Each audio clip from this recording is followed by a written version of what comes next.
As it has been mentioned in the introduction, we will understand single inheritance relationship by defining two classes, employee and developer, and the developer class will inherit the employee class. So let's see how we can do that.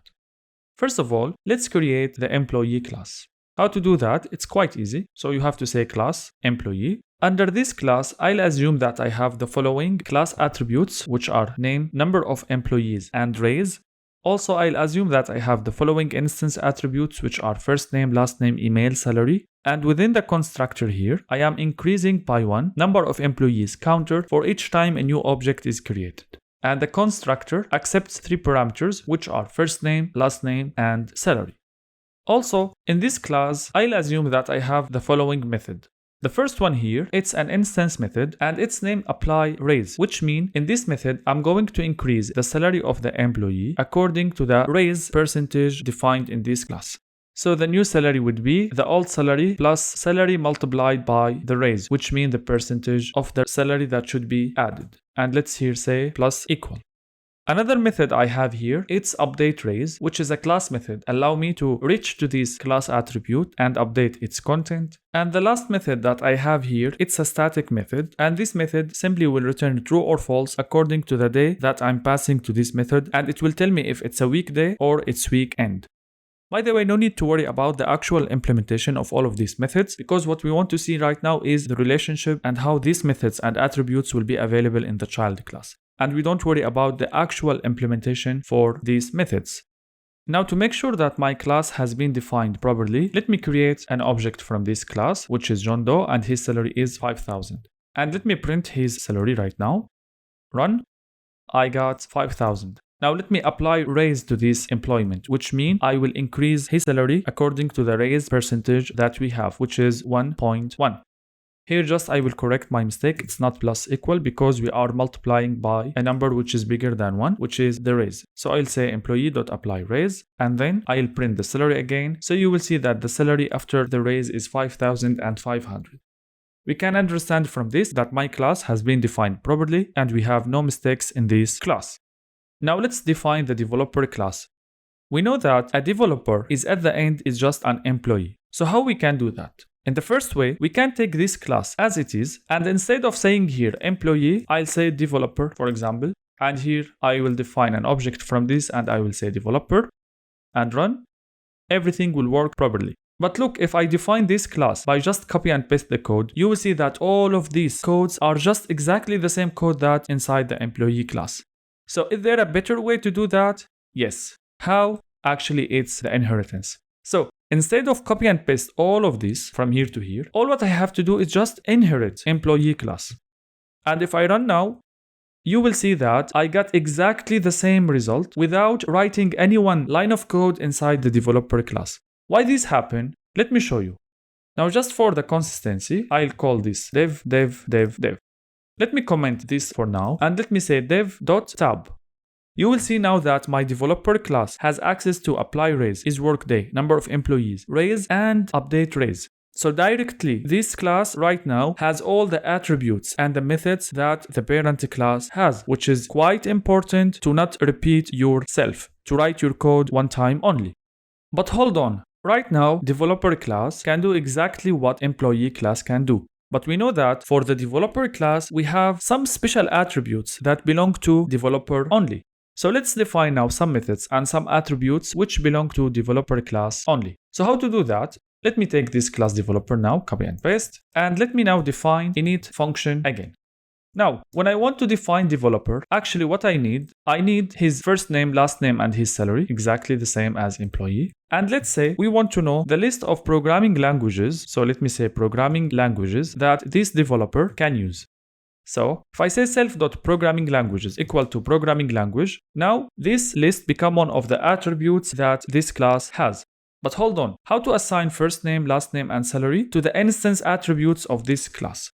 As I mentioned before, we have to call the constructor of the parent class. And how to do that? Simply, we have to say super.init and then pass all the attributes that the parent constructor needs. In this case, first name, last name, and salary. Also, let's define one instance method to this object, like append programming language name, and let's say self.proglanguages.append, because at the end it's a list, and I can append to this the programming language that I need. Now, if I redefine an object from the class developer here, and let me say dev.tab, you will see right now that in addition to all methods and attributes that are available inside employee class, now I have append programming language and programming languages list, which belong only to the developer class. Now, let me say print dev.programming language, and let me take this developer and let's say dev.append, let's say C#.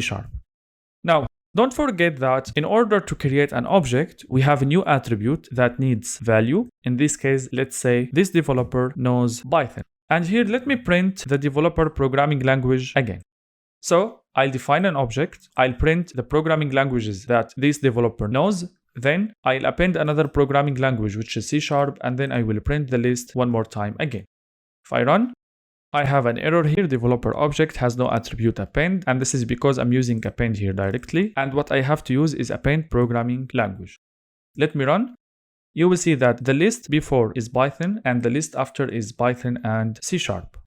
One more idea that I need you to know, that here within the constructor method, we use super in order to assign the attribute values to the instance attributes of the parent class. But don't forget that we can use the following way also. I can say employee dot and calling directly the init method for this object and passing these parameters. So if I write the following code and comment this and run, you will see here that I got exactly the same result and there is no error happens. The last idea that I want to talk about is that I need you to know the difference between using the class name or self for the class attributes. To understand this, first of all, let me take employee class from here. Also, let me take the developer class from here, and let me take this example about applying the raise. Okay, in this example, when I define an object from the developer class, actually I guess I get an error because I forget here C#. So let me say here C#, for example. Run. Okay. Now the code works without any problem, and you will see here I got 5,000 printed because this is the salary and this is after applying the raise. But the question now is how I can make the amount of raise is different between employee types. So let's say, for example, for the developer class, the raise should be 1.5 instead of 1.1, which is the default here. So if I take this from here to here, copy paste and put it here, and let's say 1.5 and run, you will see nothing changed and I got exactly the same value. Why this happened? Now, if you go to the function apply raise, you will see that the function after applying the raise is the salary after multiplying this value by the class attributes that's available inside the employee class. But how to change this behavior? How to make each class use its own value of raise? It's very, very simple. All what you have to do is just replace the employee class by the word self. And self, as we know, is the object that calls this method. So from this object now, we can access to the class attribute that the class of this object has. In this case, when an object from the class employee calls this method, this amount of raise will be used. And when an object from the class developer calls apply raise method, the amount in this variable will be used. And to verify this, let me run this cell. And you will see now that the salary becomes 7,500.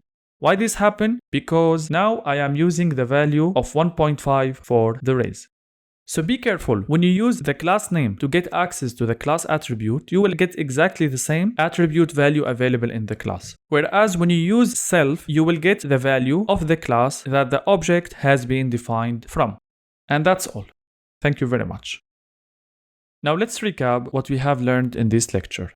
In this lecture, mainly we talked about single inheritance relationship, and we see that in this relationship we have single child class and single parent class. After this, we have learned about the syntax, and we see that we are using the following way to define this relationship. In this relationship, all what we have to do is just passing the name of the parent class within parentheses in front of the child class name. We see that also we have to pass the value to the constructor of the parent class, and in order to do that we have two ways. We can use the class name with init method, or we can use the keyword super with init method. And a quick note here that usually using super in this context is better because you don't have to memorize the name of the parent class. Now please, I need you to refer to the challenges available in the lecture resources in order to practice what you have learned so far. And that's all for this lecture. Thank you so much for your time, and if you are available, join me in the next lecture.